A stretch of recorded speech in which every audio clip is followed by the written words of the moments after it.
Hello investors, welcome to Simpli Stocks.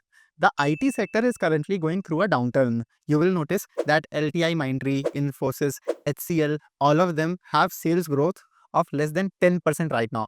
And in companies like Wipro, Tata Elxsi and TCS, there is almost no growth at all. And some even have reported degrowth in sales. But in this dull IT market, there are two very interesting IT companies that are performing very well right now. So in today's video, we will discuss these two outperformers and we will try to understand why are they so different and also what we can expect from them going forward. But yes, as a standard disclaimer, this video is not a buy or sell recommendation for either of them. Please keep that in mind. And with that being said, let's get started.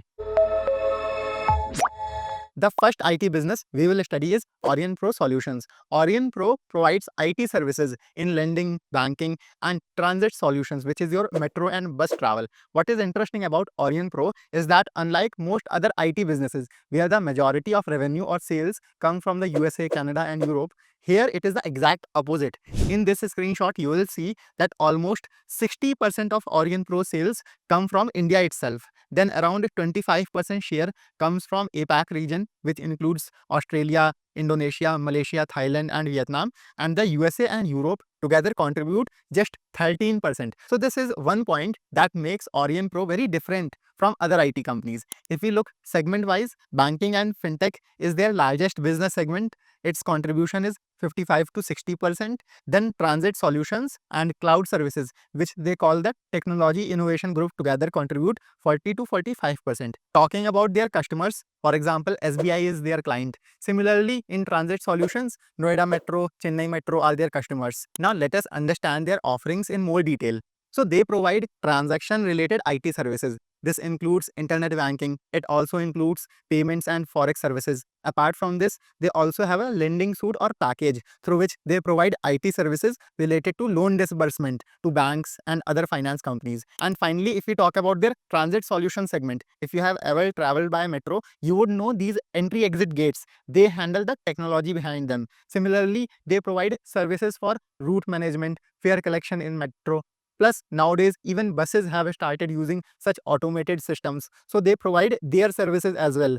Now, let us look at their results. In Q1, meaning the months from April to June, AurionPro sales grew by 29% compared to the last year. These are very, very good results when we compare them to other IT companies. It is not written here, but their order book also grew by solid 40% compared to last year.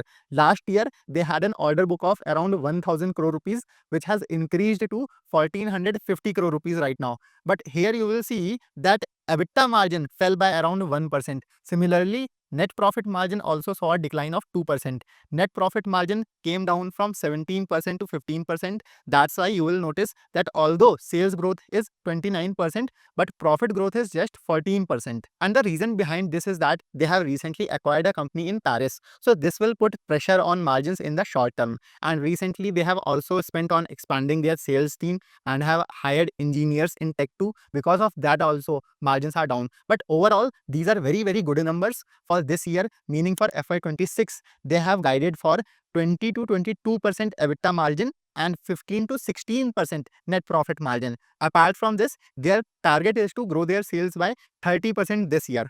Now, on the basis of this, let us calculate AurionPro's valuation. So, in this screenshot, you will see last year their sales were around 1170 CR and their guidance is to grow it by 30% to cross 1500 crore rupees. Although they have given a range of 20 to 22% EBITDA margin and 15 to 16% net profit margin.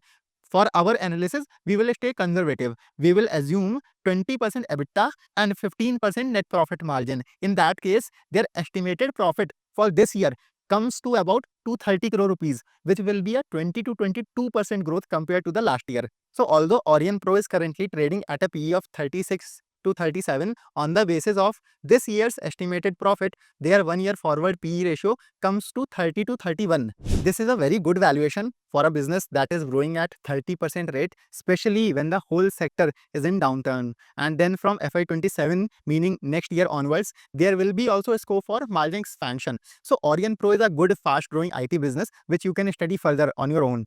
And I know I keep saying this again and again and you don't listen, but still, as a humble request, if you are liking this video so far, do give me a thumbs up. Also, you can subscribe to our channel Simpli Stocks, where we bring multiple such videos every week. Honestly, your likes and subscribes are our only motivation so that we keep bringing such high quality research to you for free. So do like this video and also subscribe to our channel as well. Coming back to our discussion, the next IT business that we will study is Coforge.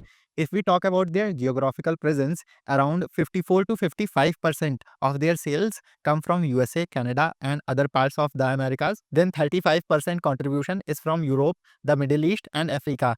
In these regions, they mainly cater to the banking and financial services, insurance, travel, transportation, and hotel sectors. Approximately 40% of their sales come from engineering services that covers everything from design and development of IT systems to their integration and maintenance. Then 24 to 25% of their revenue comes from data and cloud and infrastructure management. In Coforge's case, they have benefited from two things. First, their order wins are distributed across multiple sectors. So whichever sector is doing well right now, they are receiving orders from there. Second, they have hyper specialization in some sectors, which works in their favor and gets them deals. Like if I tell you in Q4 only, meaning from January to March months, they have won 17,400 crore rupees of new orders and they have already started working on them. Among these, there were 4 or 5 very large orders, including one from a well-known company called Sabre.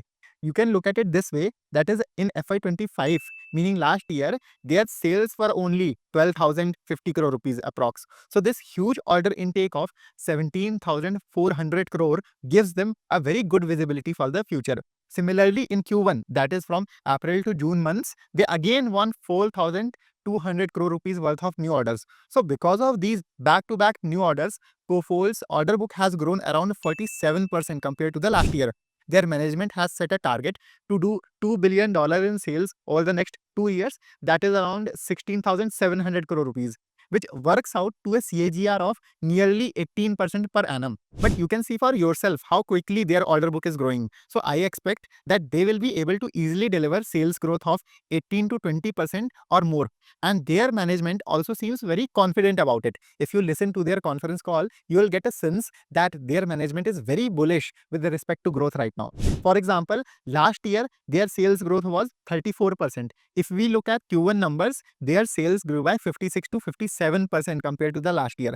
They have acquired a small cap IT company called Signity Technologies. Because of this acquisition, this 56-57% sales growth looks higher. But even if we exclude that acquisition, Coforge still has reported very good numbers. You can see that their executable order book has grown by 47% from 1,052 crore to almost 1,545 crore rupees. And it is not written here, but their profit before tax has grown by 57% compared to the last year. For Coforge, we have to look at profit before tax instead of profit after tax for Q1. This year, they had a lower tax rate. So PAT growth will appear higher. So sometimes you have to make these small adjustments when you study companies. Just looking at screener data is not enough. So Coforge is also a very good fast growing business in the IT sector that you can study on your own, but its valuation might look a bit premium to you. Right now, this business is trading at a PE of 60 and its 1 year forward PE comes to about 40 to 45. So you cannot compare this directly to AurionPro's PE because firstly, Coforge has slightly higher growth, and secondly, because Coforge is also bigger than AurionPro in size. Coforge is a mid-cap stock, whereas AurionPro is a small cap stock. So the market is giving Coforge a premium for both size and growth, but still both are good companies and you can study them on your own. Now, if you like this video, then please give me a thumbs up. It takes a lot of time and effort to make such videos. If you support us, we will be able to bring you more such videos for free. Also, you can subscribe to our channel Simpli Talks. This way, you will easily get updates of all new videos. So please like this video and also subscribe to our channel. I'll see you in the next video. Happy investing.